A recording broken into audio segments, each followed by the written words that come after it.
disciples of Jesus look to the future. Listen to me, vision without action is merely a dream. Action without vision is a waste of time, and vision with action can change the whole world. He will speak to you. The question is, are you listening?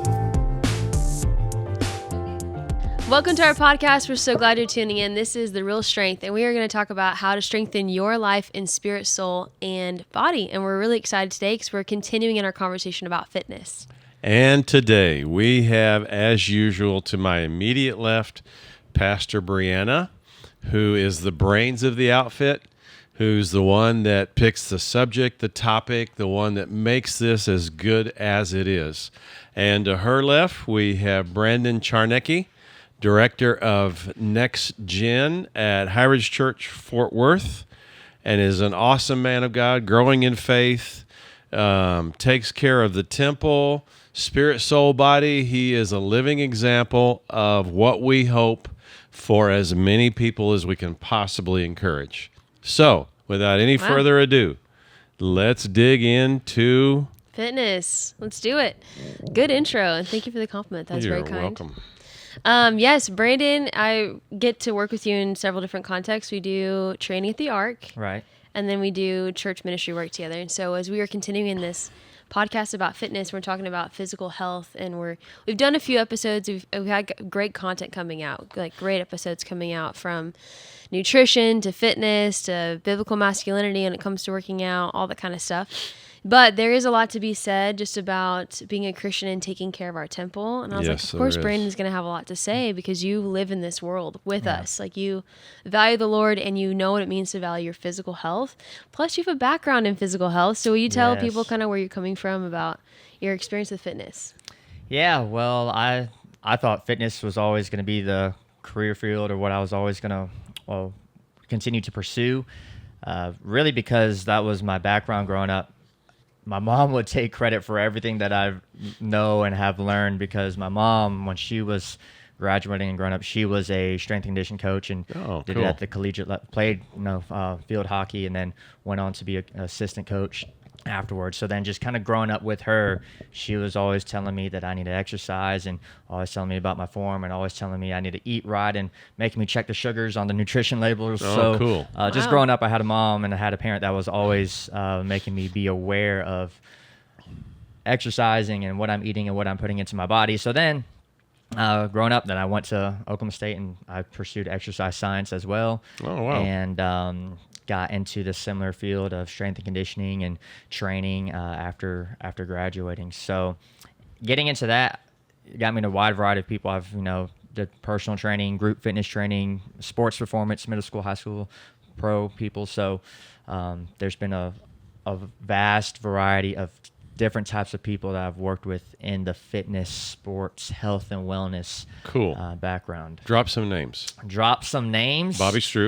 Bobby Stroop is a phenomenal coach. I've learned a lot from him. Taylor Cook as well, another great coach to learn from. So great guys. Got to see Taylor one time when I went up to Colorado on a little ski trip. So it's good to see him. Good guys. Do a great job with the common inexperienced fitness, and then can train professional athletes. Absolutely. Yeah. Absolutely. And keep it fun. Fun. That's what it's all about. Because you can get... I don't know, people get too serious about like, oh, this is my plan, this is what I got to stick with. And absolutely, you got to have a plan, you got to execute. But this is a lifestyle we should be living. We should be enjoying it. And I tell people, especially you get into diet and people get so hard on themselves about, I have to stick to this diet. And now they're harsh on themselves and they get in this perfectionist mindset. But you got to have fun while you're navigating this journey in health and wellness and your own personal fitness. So back to your background. What was what you studied? What was the degrees that you got? Studied exercise science. Okay. So that's I made that jump late though in college. My first 3 years was mechanical engineering, just because I was good at math, like science. I'm like, I'm mechanical engineering, And then, another guy that runs numbers in his brain. So refreshing. How good do I run those numbers? I don't know. There might be a reason why I switched from engineering. I don't even question when Dad thinks he's running numbers. I'm like, if he's confident, I'm confident. You could say whatever number you want. I'm like, great, I'm down. That works. It's what is it? It's not a disease. I guess it's a habit, but Habit. mechanical engineering, interesting. Mechanical engineering. That's what I initially started with. And when I went to school, I was like, I'm going to do it, graduate 4 years, make a lot of money. Life's going to be good. Well, 3 years of mechanical engineering, I just was not enjoying it. I was not having fun. I tried different clubs, tried different extracurricular activities to meet different people and find like we're talking like fitness clubs, like you're trying. No, this is like when I was engineering. You're And in didn't like engineering it. So Oh, engineering jumped clubs. shit Okay. to exercise Gotcha. science because I was like, I know I have a passion for this. I know I enjoy it. So finished my degree in exercise science.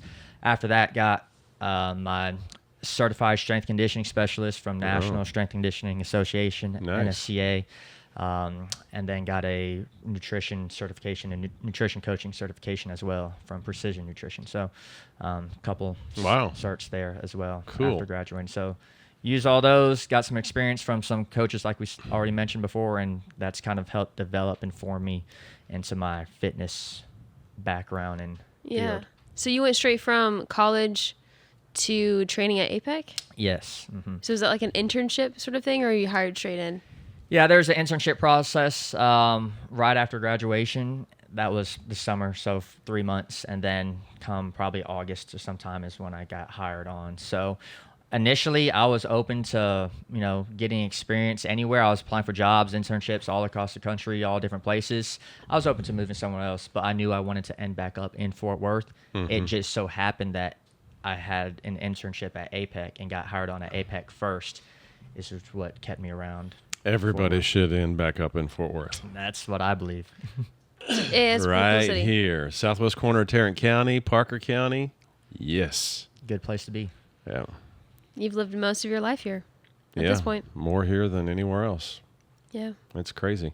Well, that's exciting. So how much, I'm curious, just for fun, how much of your mechanical engineering transferred over into exercise science? It's a good question. Well, there's a lot of like biomechanics. There's even a biomechanic class, I think. So things like that when it comes to anatomy and physiology of like applying that to the exercise part of it.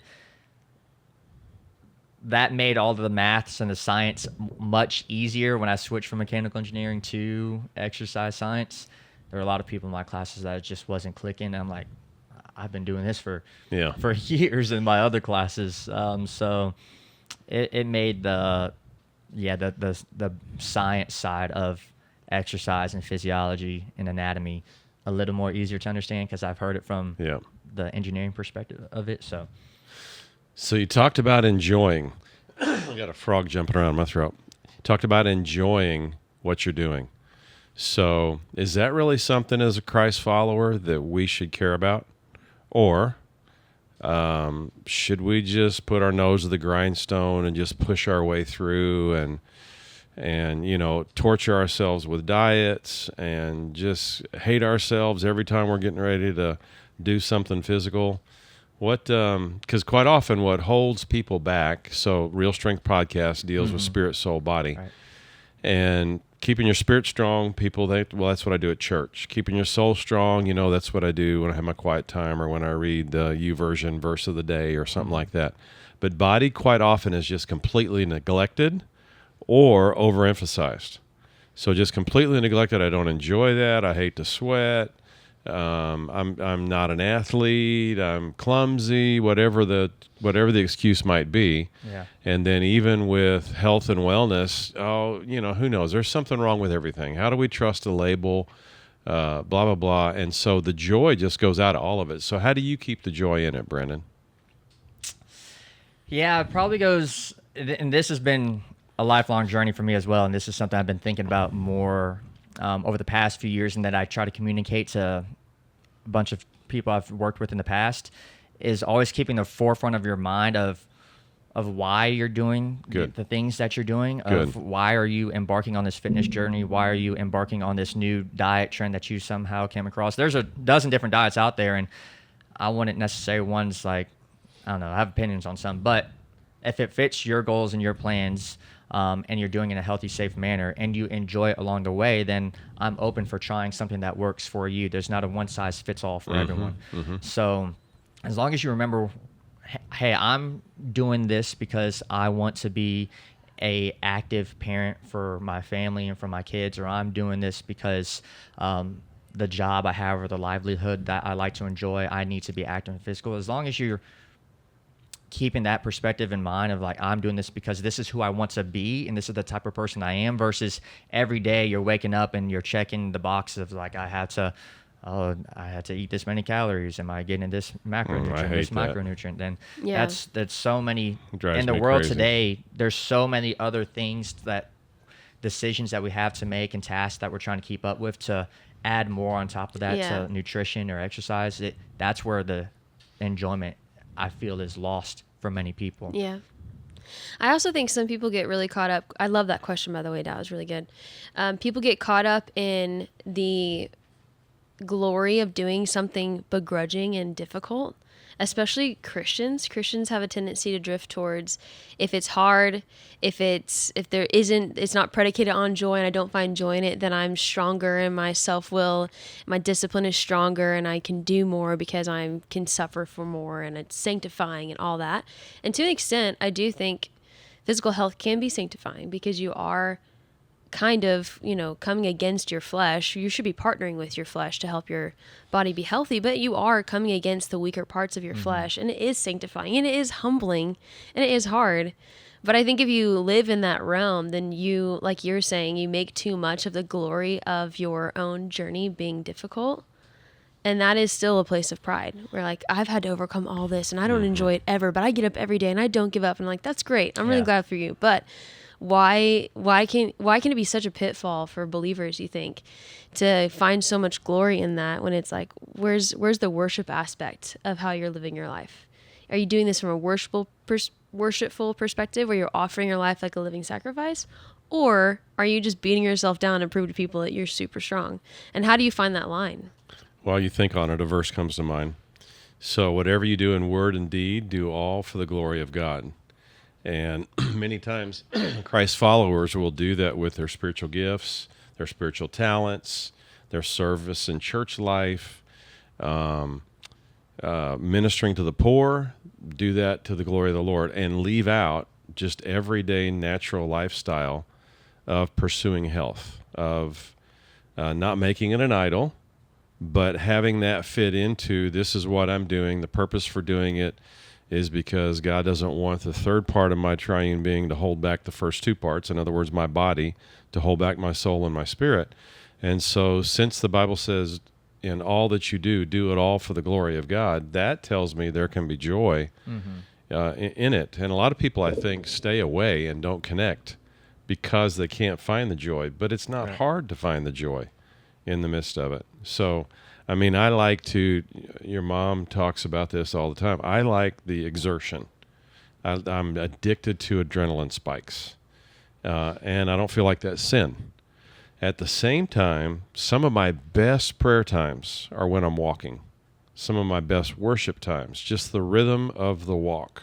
One of our pastors here in his 70s has not been an athlete for his life, but yet he embraces a healthy spirit, a healthy soul, and a healthy body, and walks. He's a walker. And I love that because it's got that aspect in it of it's something he can not just endure, but can have joy work its way in. So important that you find a way to enjoy it. So you didn't ask that, but I had that scripture pop in. So now what she asked you, go. Well, I was just kind of like probing the depth of like, why people have to kind of pick one or the other. They can't walk in the line where there's both joy and there's discipline. It can be both an opportunity and it can be a struggle. There can be both. Two things can be true at the same time. I'm kind of struggling today with my words, but two things can be true at the same time. And I find that most people struggle to be okay with that. They almost want it to be hard, and then that way it's worth the fight, or they want it to just be fun, and that way it's solving a problem. It's creating, an outlet for enjoyment, and they can't handle if it's both. And I wanted to know if you've seen that, number one, and then what do you think about that? I've seen it. I mean, I've just think about people I've personal trained, not including group fitness or anything like that. I probably personal trained 150 people, and there's been people that, again, they're in this because they're committed, they're the most disciplined person in the room. They get a joy, they get a rush of being committed to coming up with this plan and executing through it and seeing the progress of the results at the end of it. Or maybe if they don't see like the results that they thought, they just love the discipline of being committed to something, and then they'll regroup to, if the plan didn't work. They just love the discipline aspect of it. But I've worked with other people on the other side of the spectrum that, when it comes to state of fitness, but like, hey, there needs to be some structure to what you're doing. There needs to be a purpose to what we're working on, so that you can, again, achieve your goals and become the person that you want to become. But they don't like to hear that. They just want it's all going to be fun. It's all going to be, if I just show up, then like everything is going to work itself out. And showing up is a big part of the battle. Yeah. But there needs to be, again, intentionality behind what you're doing. And some mornings you're not going to wake up and it's not going to feel fun. Yeah. But that's where the discipline comes in. And so there is a line that you have to walk between, like, I'm being disciplined and committed to this. But I believe the more that in my personal life, but people I've seen with as well, the more that you can continue to walk that line and be disciplined, you do find fun and enjoyment out of that. Where I believe that enjoyment is lost in fitness and in health is comparison. You can talk about social media and any topic, but what a thief. Nowadays you're talking about living a life where you're taking care of our body, taking care of our temple, and it's glorifying to the Lord. Fitness nowadays and health and wellness nowadays is so self-glorifying. Everyone that you see on social media is showing off their body or showing off their methodology of working out, and like, this is what I do. If you do this, you can do it too. It's all self-glorifying. And I think that's why so many people just throw their hands up and back away. They don't want any part of that, because it's a lot of self-centered attitude and mindset in the health industry nowadays. One of the original health gurus was not a physical specimen. Richard, I forgot his last name now. Oh, well, Simmons, thank you. Yeah. Yeah. And very unusual individual, not an athlete, not a physical specimen. But what he introduced that I think became contagious with people is enjoying the time, enjoying the community aspect, enjoying the endorphins, enjoying the reward of the effort. And I think back to that, and I think back, he introduced something that wasn't there before. Maybe it was there for Olympic athletes. Maybe it was there for bodybuilders. But then bodybuilders, it's look at how successful I've been with my body. Yeah. So you make a great point, Brandon. A great point. And there have been some along the way that did it and enjoyed it and encouraged others and got others to encourage as well. So many spiritual dynamics that dovetail in this. Just the abundance of encouragement that you can give out and receive in a community aspect where nobody's perfect, nobody's got the great bod. Everybody's just making sure that they don't have their temple break down so bad at the end of their life they can't walk with their grandkids. And there's really something to what you're saying there. Yeah. Since being a coach, getting into coaching, one of the things I had noticed that changed in me is I like to see the room and think about what fitness is like for that person. So I imagine, like, some people show up and they've got 2 kids, and maybe their second pregnancy was really hard, and there was a lot of breakdown that happened in their body. And so for them, getting up and just doing the lunge is a big win. Yeah. So celebrating that, whereas like other people show up and they've been doing fitness for years and they're actually kind of strong and they're kind of just half-heartedly doing the movement. And so I think about what could I add to their life in that moment that's going to help either add strength, add joy, add another marker for them to grow while they're there for that piece of time. But it makes me think about that scripture as considering others more important than yourself. Like, as coaches, we should do that. But even in fitness, if I'm considering the person next to me just as important than myself, then I'm going to be mindful of when I'm working out that I'm not crowding their space. And when I leave that space, I'm going to maybe straighten it up and wipe off my own sweat and like consider the person next to me. And it creates this environment where like fitness is something we can all do together. It's not just me trying to get my goals and you don't matter. And it's all about me accomplishing whatever I need to accomplish. And for whatever reason, I think everybody gets a little bit blinded when it comes to fitness, whether it's their own insecurity or their own injuries or their own goals. It can all be, I think, a noble thing that initially comes to distract us, but then takes us away from the joy of the moment that I think we get to basically like curate and craft and bring that joy back in. But fitness is a tricky thing for a lot of people, and truly like everyone is coming at it from a very different perspective. And so to step into, just for the people who are listening, step into your next environment with fitness and ask yourself, what is it like for the person next to me? What could it be like for them right now working out next to me? Am I encouraging them? Am I smiling? Am I setting a good example? Even in the way I'm doing this movement, am I stirring them up to want to do whatever they're doing with more joy and more excitement? Because it's contagious. Yep. How you show up somewhere affects the environment. So it's a really good thought, you know? Yeah. Bringing joy back in. Yeah, you both add to every environment you're in. So when I first went to APEC, you were there. I think you were a trainer even, weren't you? Yes. Yeah, and so it makes all the difference in the world when somebody is wanting others to be blessed, as you just said, Bree, and wanting to help others, and then just to get rid of all the judgments, all the comparisons, in my mind is who cares? Yeah. Who gives a rip? I mean, did I enjoy trying to mess with you on something and see if I could beat you? Yeah. Sure. But my ego wasn't tied to it. There was just a fun in the moment when that happened. And I loved all those times when I was way stronger than you. I knew that was going to get in here somehow. Yeah. It's okay. Brandon's beat you at every race, so it doesn't matter. Oh, I don't think there's anything I ever beat you at. There's probably something. I'm sure. I mean, even when you had all those plates stacked and you were pushing the sled thing and I jumped on it, you just kind of smiled and kept going. Just kept it going. Yeah. I'm thinking, man, how do I mess with this guy? There's a lot of people to compete with there. So, Yeah. but kind of on what we've been talking about, one thing that I quickly learned at APEC when it came to, again, just partnering with people in their fitness journey, again, whether it was people doing just general adult fitness or like professional people, anyone in between, to be a good coach or to be someone that is in the fitness industry, your first priority has to be people. If you get into coaching and training fitness and you're doing it for career-wise, I'd say, and you're doing it because like, oh, I just love to be a part of sports, or I love to work out, so I want to help other people work out. Like if your perspective isn't like, I want to do this because I want to help other people, that's where a lot of people go wrong, and they don't do what we were talking about a few weeks ago at the ARC. It's like, I just want to do right by people. Again, what you're just talking about, like you're looking at what people like, what is a win for them when they come into the gym and what are their goals.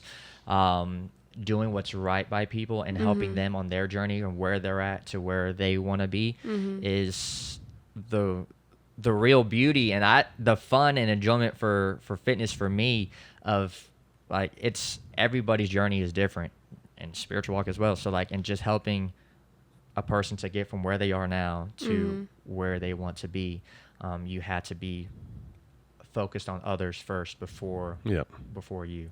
Yeah. Yeah, you know, as I'm listening to us process this, I'm thinking about the dynamic of the body of Christ. So we as the people of God, we're called an army, a family, a body, lots of different analogies to describe us, but all of those have a community aspect. And so back to spirit, soul, body, which 1 Thessalonians 5:23, Hebrews 4:16 show us the importance of all three. And the community aspect and the spiritual aspect should be easy for Christians. So the spiritual aspect comes, when we share what God's shown us in the Word, when we worship together.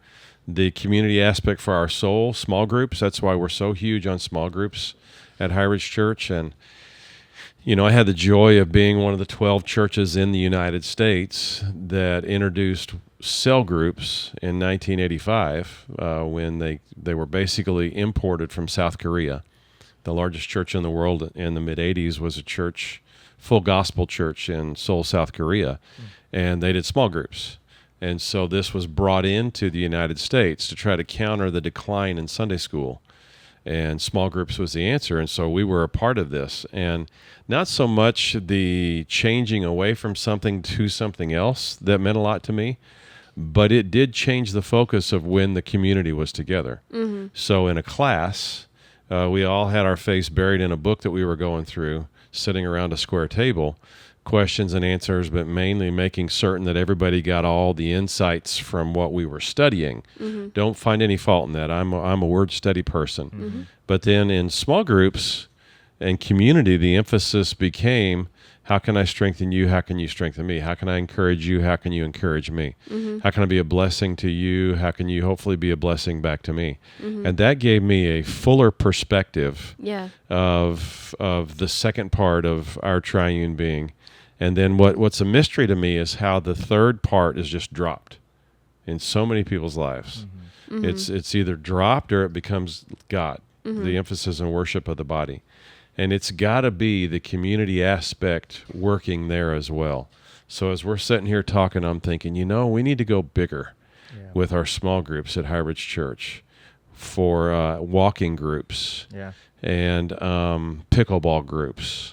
And what can work in today's world, and and go into fitness classes, and just once a month or something.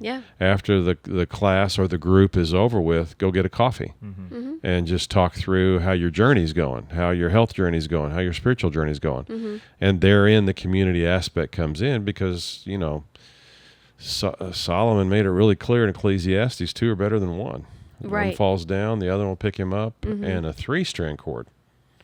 So in marriage, that's 2 wrapped around Jesus. But then in community life, when there's 3, that makes a difference. Yeah. Because it's 2 helping 1, and it just continues on that way. Yeah, it's definitely better in fitness. I think you're right. So I think we're on to something, being fitness people, but not bodybuilding junkies, not race junkies, not marathon. Not any one thing, not CrossFit, no, and God bless all of those, and I hope Christians are in all of those communities. But sometimes the method can become an idol, and we're the people of God, called by His name, one holy race, a people for His possession, and we're to be impacting the world everywhere. So maybe we can introduce this concept into Real Strength. Of not just do it so that you have all 3 parts strong, but do it just like you do with your spiritual life with others, your soulish life with others, do your physical life with others as well. And I'm not coming against marathon runners, that are out running 20 miles by themselves at all. Right. But anyway, I'm just introducing an idea. No, I think that's good. Strength in community. I think it's really good because in strength and community too, spiritually speaking, you come across a hard topic that you have a natural weakness in by yourself, you're more than likely to misunderstand how much work you need to do in that area because you're weak there. You get in community and they're like, no, you really need to read that scripture. Like you should probably think about your words because you struggle there. Same thing for fitness. Like you may have weaknesses. I know for me, I'm so thankful when other coaches are watching me work out and they're like, your posture's bad. Like the other day when you're helping me with the straight leg deadlift, that makes me so happy because it feels like someone has my back. Like, okay, you want me to get stronger. Literally. Stiff-legged deadlift. Yeah, no kidding. But you want me to be stronger and you want me to get stronger in the right way. And I have a weakness, I have a blind spot here. I can't see my form is off. Same thing is true for physical fitness. Like I would encourage everybody to get a group of friends or get into group fitness or get a trainer, but don't do it alone because you really can't see yourself right. Even if there is a mirror, you're in the middle of the movement doing it. A coach can just see better. A team can just see better than you can. So there's a lot of strength to that. I like that a lot. Yeah. That was a really good concept. Even the most elite athletes, even the most like top coaches, like at the highest level, they all have mentors. They all have people that they're doing it with. They're never just doing it alone. So I think that no matter what level you're at, you need to have people with you, people above you, on this journey that you're going on. That scripture that says, consider it pure joy when you face trials of various kinds. Can you apply that to fitness when you face a trial in your fitness? Well, you can apply it to any trial. So when it comes to like finding joy in the discipline aspect, is it right to use that scripture and recognize you face something that's difficult? It's probably a place you need to grow in. Consider that joy because it's an opportunity to get stronger. So are you using the James passage? Consider all joy when you encounter various trials, knowing that testing your faith produces endurance. Let endurance have its perfect result, that you may be full and complete, lacking nothing. Yeah. Yeah. So That's the one. Overcoming is a tricky thing because many people think that overcoming requires a goal to be accomplished. But quite often, overcoming is just continuing on, not stopping. So when a trial runs across your path, when you stop, and this applies spiritually, soul, broken relationship or something that can be used by the enemy to cause you to stop, an injury for your body. So I just did spirit, soul, body. When you stop and when you let the trial win, you lose. And so I've had many physiological trials in my life, one of which is obvious in this podcast. I don't know what's in the air today, but it's messing with my nose, putting mucus in my throat. I hate it, but I'm not going to stop. I'm going to keep going. I'm going to continue on because you don't grow your faith in a test tube. You grow your faith in the difficulties of life. Yeah. And sometimes the parallels are so direct between an activity and spiritual life. So you just gave an example of a blind spot where you were doing a exercise, exercise incorrectly, or it could have been better, and the encouragement came to you in a way you could receive it.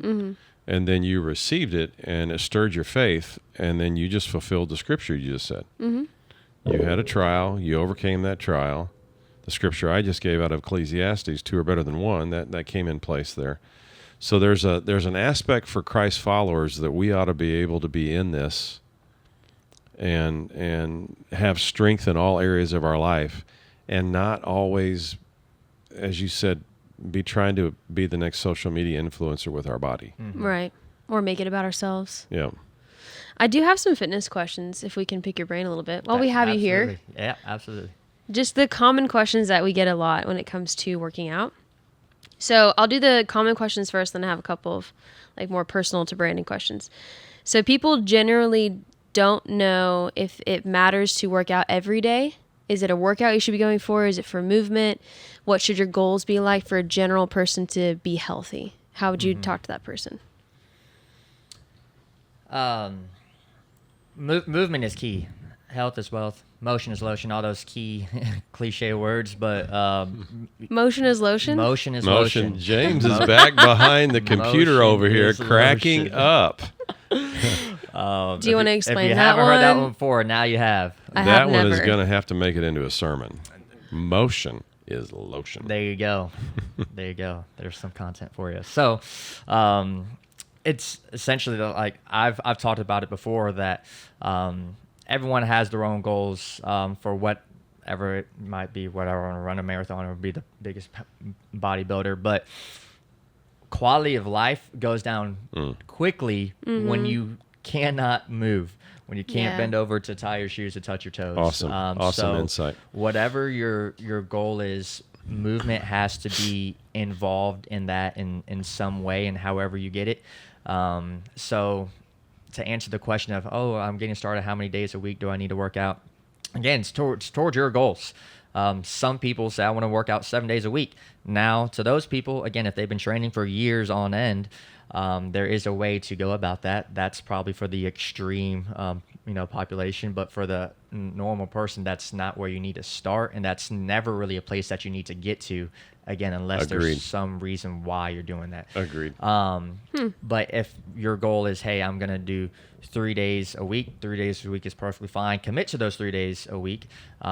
Anything above and beyond that is almost like a bonus for you, and it's prepping you to maybe like commit to 4 days a week. But in those 3 days a week, hey, I'm going to go to the gym or I'm doing my run on those 3 days. The other days, I'm still finding ways to move my body, whether it is through walking or whether it is through getting 10, 15 minutes of stretching throughout the day or to start your day. Yeah, like I said, I've worked with all different types of people that you can find success and enjoyment and reach your goals if I'm a 3 day a week person or if I'm a 5 day a week person. Again, it just all depends on the person I'm wanting to become by starting this fitness journey and sticking to that plan. And you don't have to be perfect at it.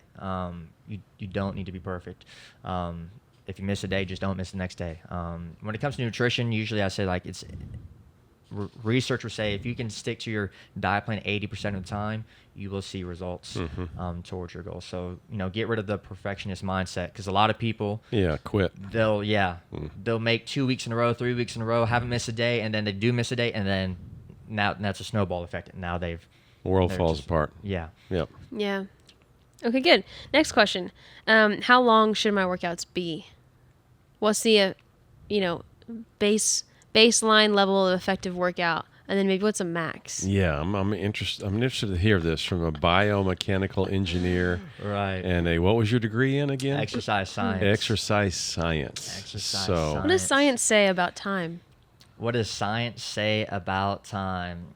This is not answer the question, but this is why sometimes people might not gel well with my fitness philosophy or approach. Okay. Because I'm not so hard, fast set on my way or the highway. Again, I want to get to know someone's goals and what they're really working towards, and then adjust and work around that. Some people are going to be like, no, you got to do, HIIT training 5 days a week, and that's the only way to do it, or you got to do CrossFit. So I'm not I don't fall on that side, right?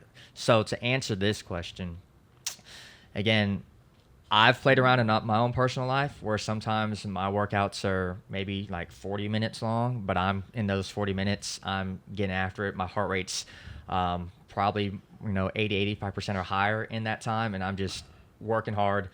Probably not lifting heavy, but I'm working hard. Heart rate's high.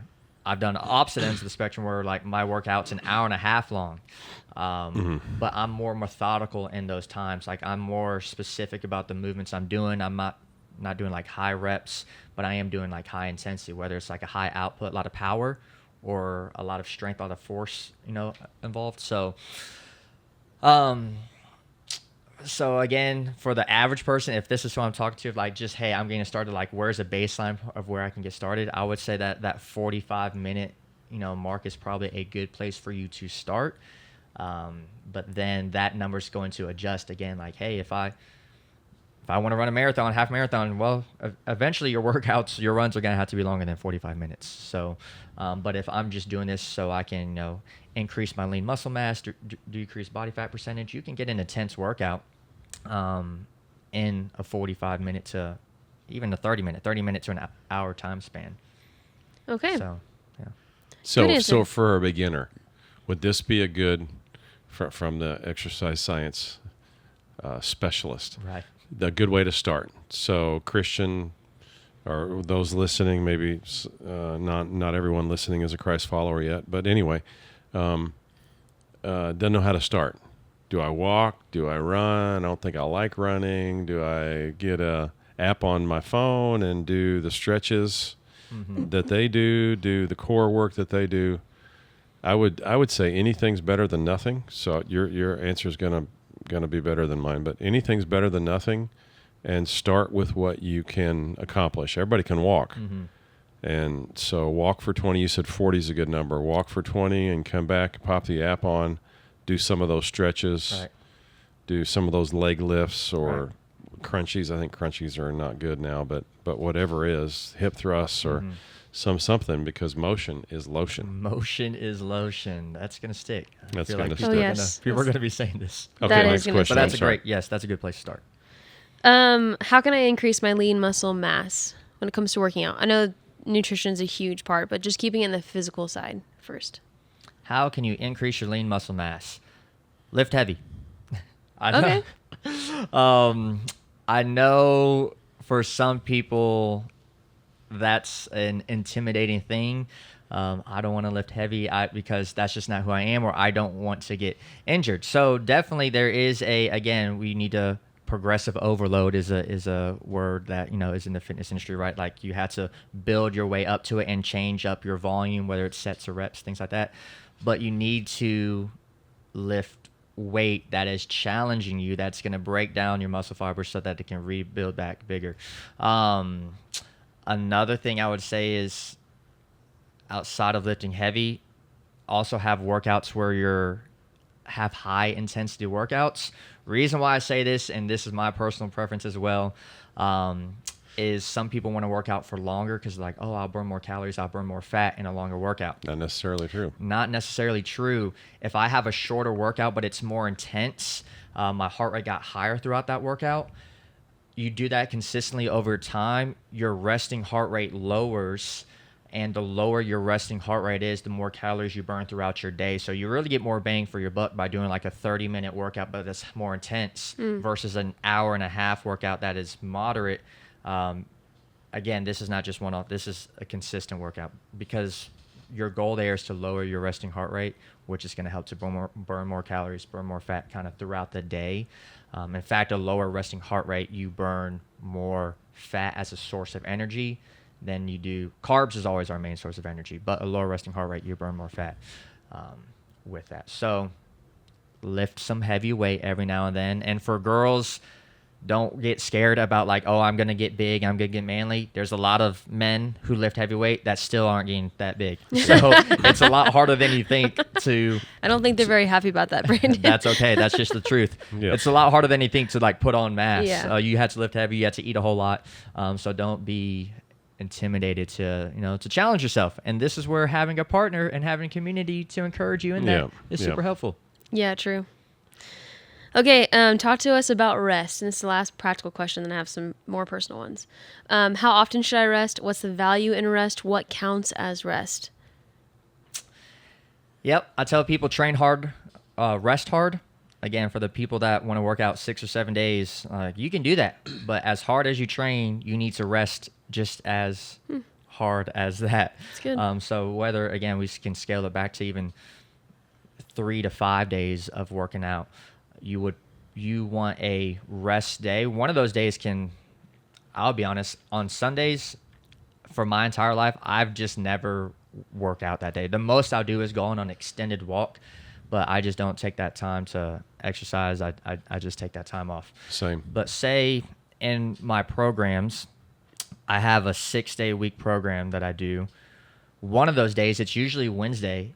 It's an hour workout, but it's an hour mobility session. And I probably sweat more on that day than any other day. But what I'm trying to do is increase my internal body temperature so that as I'm stretching, as I'm doing my mobility work, I am trying to increase my flexibility, get some blood flow circling throughout my body so that I'm ready to go hard and to go lift the next day. So I would say that you do need 1 day of active recovery, whatever that looks like. The mobility day I just talked about, an extended walk.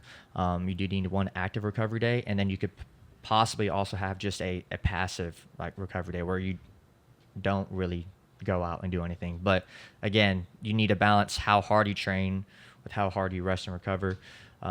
That's active and passive recovery. Sleep is also a big part of recovery. Huge.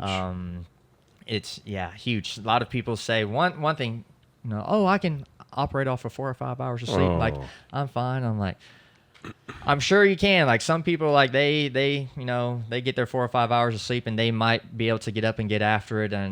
But when it comes to taking care of our bodies, again, you're not doing your body due diligence. There's research that will show that for the first 4 hours of your sleep, your central nervous system, your mental cognitive function is recovering in that time. But your last 3 to 4 hours of sleep is where all your muscles, tendons, and ligaments are getting refreshed and recovered again. The nutrients that they need to properly recover. That's good. So maybe you can wake up and you can be sharp and do that because you've conditioned your body to lack on sleep, but you're harming your body in the sense of that it's not physically recovering. It is central nervous system, but like physically recovering the way that it could.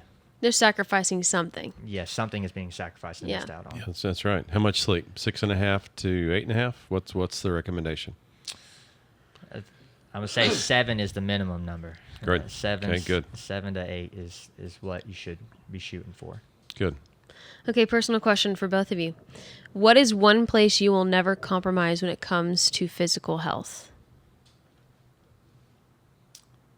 One thing you just will not, it will always be a major focus for you. Because I think some things kind of come and go. Like sometimes I'm into running, sometimes I'm not. I see what you're saying. I was like, just working out in general is never going to leave. But you're saying within. Like specifically. Within. Like you're never going to compromise. 8 hours of sleep all the time, no compromise. Mm-hmm. What's that for you guys? And being that I came up with these questions, I realize I have a huge advantage. But when you're ready, go ahead. Well, why don't you start since you prepared the question. You're thinking about how you would answer. So you go first, and maybe that'll give us some. Sure. Yeah. I think for me, every week at some point, I will always lift. That means a lot to me. There's a challenge in that for me. It's easy. All the other parts of fitness are fun and easy and whatever, but lifting heavy specifically, at least once a week, that's one thing I never want to compromise on. No matter what my goals are, just always want to have a lift in there. Mm-hmm. I would love to say that it's sleep, but I'm not that good at sleep. So that's one of my goals to eventually get to. But anyway, your turn. You got anything? You got something?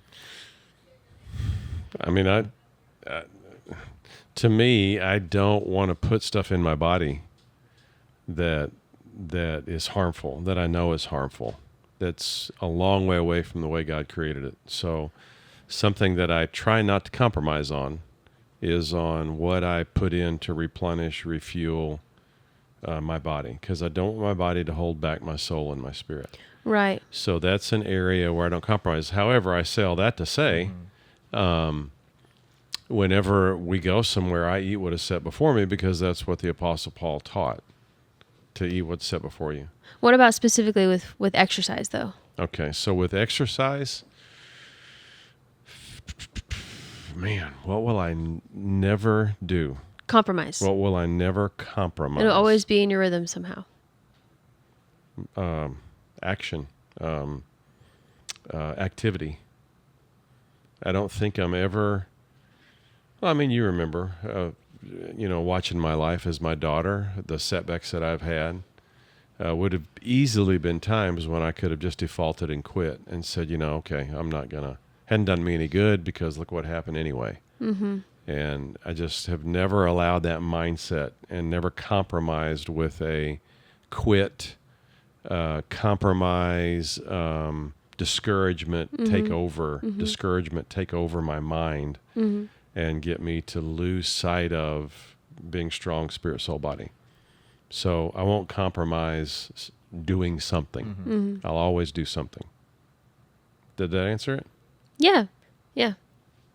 You're not an idle person. You stay active. You just find things to do. Yeah, I mean, it's not within my DNA. Even when I'm writing a message, I'm good for about 20 minutes. Why you smiling? You're going to start laughing. Well, because last time you were having a hard health challenge, and I was at the house, you sat down for 5 minutes, kind of closed your eyes, and then you stood up and you just walked around outside just to walk around outside.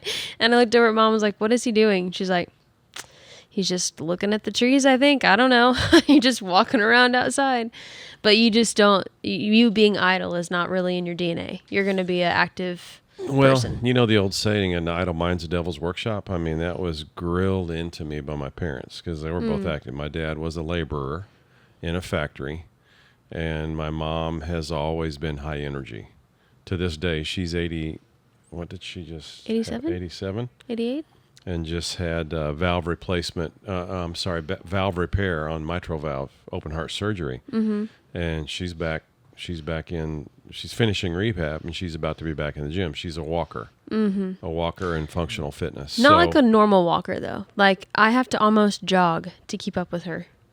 She's a speed walker. Walking. She's a speed walker. Got it. Yeah. That's an art. Very fast. So I don't think I could compromise activity. Mm-hmm. I've got to do something. Mm-hmm. I mean, make me sit still and do nothing. Mm-hmm. What did I do wrong? Why am I being punished? Why am I being put in the chair in the corner?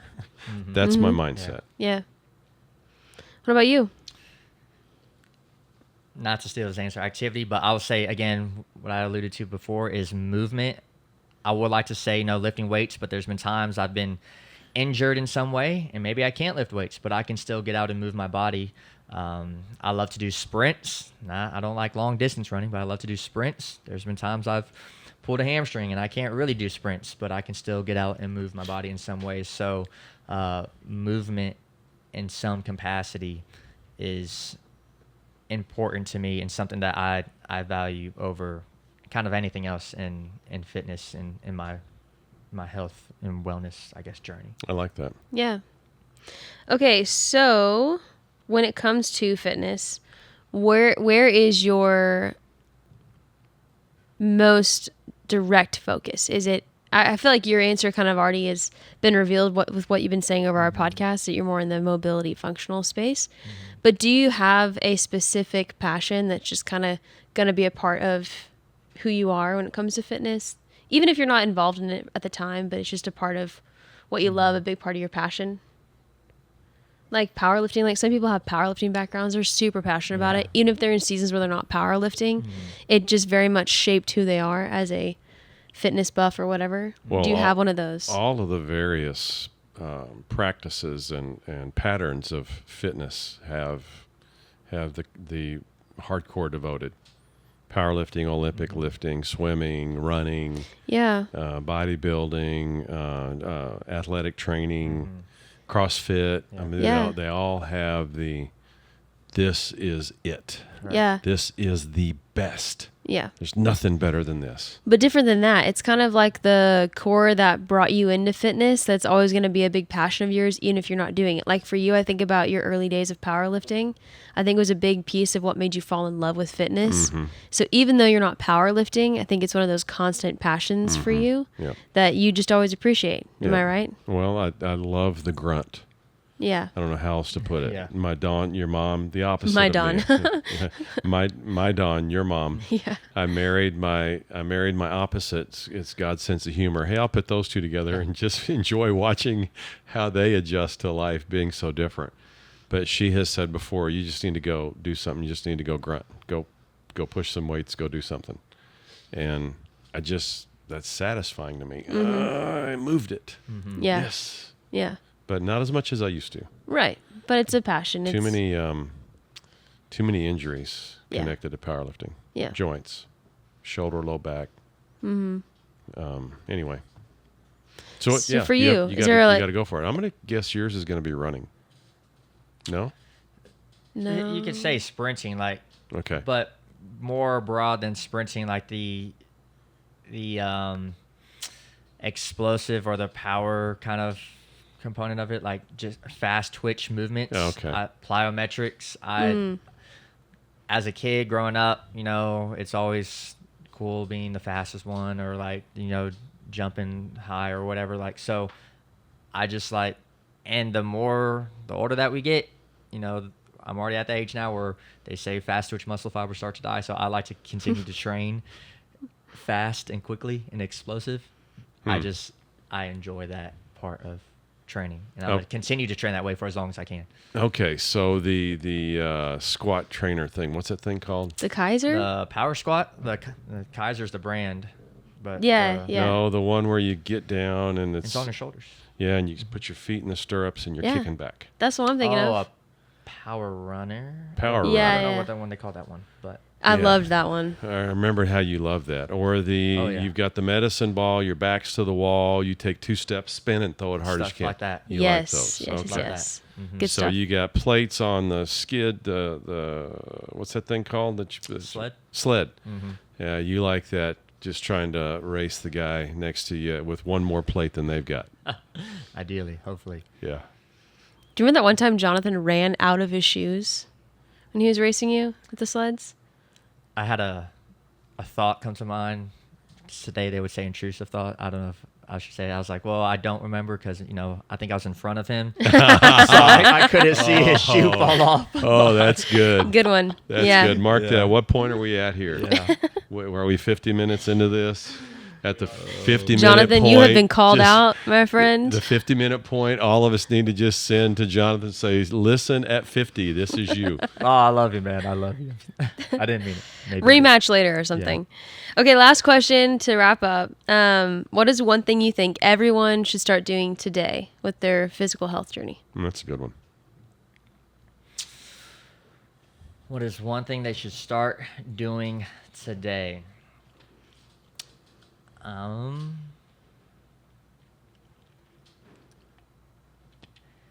Embracing the process and finding a way where you can, going back to the beginning of this, is finding a way that you can find enjoyment and fun and fulfillment in what you're doing. So if for someone like, hey, that just means today I need to start, if that means today I need to keep going to what I've already begun, or if that means, hey, I need to bring someone along with me in this journey. Whatever that is, for you to start finding enjoyment and fulfillment and fun in this journey that we are all on when it comes to taking care of our bodies, I think that is where someone needs to start at today. Very good. That's really good. Do you have a thought? No, I can't top that. And I can't beat him in anything with Twitch Fiber either. Trying to think if I can beat you at a strength thing. I'm sure you could. How many pull-ups have you? What's your highest number of pull-ups you've ever done?